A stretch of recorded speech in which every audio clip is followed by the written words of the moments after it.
Hi, Alton Brown here in the totally deserted Good Eats test kitchen. You know, if you're like me, you're probably stuck with a 50-pound bag of onions just wondering, what do I do? Well, come on over, Daddy's gonna take care of you. So in looking around the stunningly empty Good Eats kitchen, I did find one small bag of potato chips, which means, of course, we need to convert some of these onions into French onion dip, right? Let's do it. We start with 4 large yellow onions. These weigh about 3.5 pounds, but you really don't have to weigh them. Just go with 4 large. All right, we're going to have to slice them all down nice and thin. What I do is I take off the stem end and then just barely slice through the skin down to the root and peel. Oh, these are pretty tough customers, I won't lie.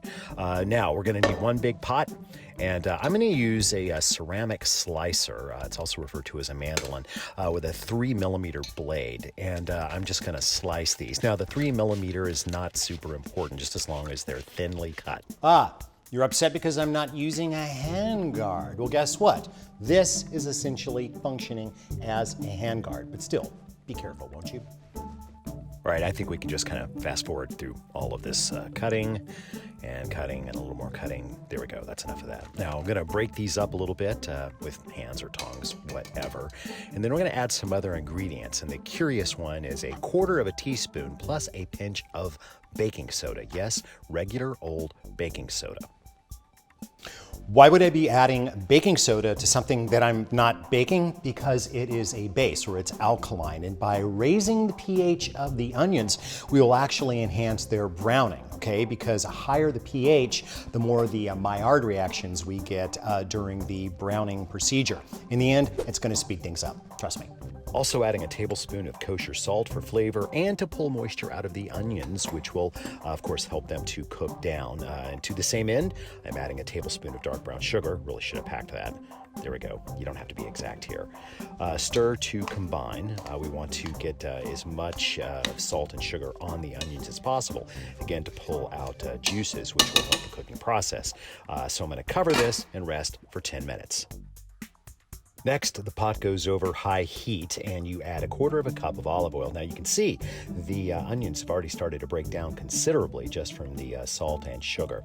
We're going to cook and stir often until the onions have reduced by about 75% and have turned a light gold. At that point, reduce the heat to medium and keep stirring until the pot looks like this, about another 15 minutes. Then deglaze the pan with some of your favorite vinegar. I'm using sherry vinegar and also some water so that we get all that color off the pan and onto the onions.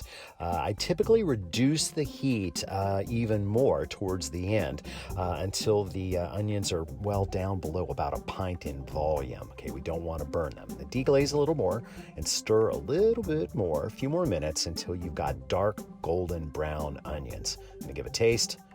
Yeah, we're done.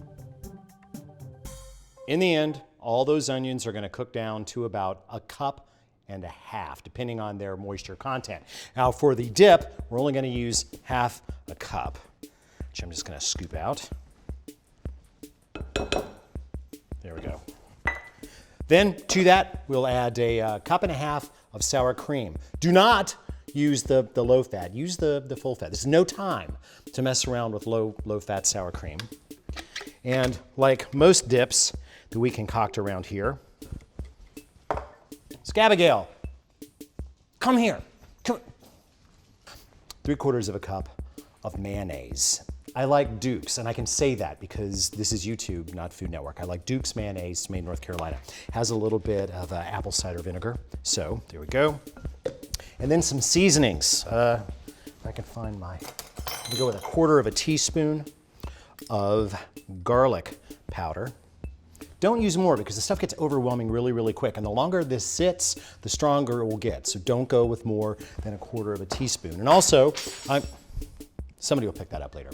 1/4 teaspoon of white pepper. And this is a little hand grinder that I keep around. I like this. I like white pepper. There we go. and then mix to combine. Now, I don't have to tell you, or maybe I do, that this will be a heck of a lot better the next day once the onion flavor permeates the rest of the mixture. Now, it will be kind of fresher tasting if you eat it now with bits of, you know, kind of the pungency of the onion as you bite into it. Tomorrow, it'll be much, much smoother. There we go. There. Now, there is our dip. Now, you're looking perhaps for serving instructions because, after all, you're trying to entertain at home, right? But we're all pretty much entertaining to nobody right now because we're all, you know, we're all just here. So this is what I'm going to do because I know that service is important.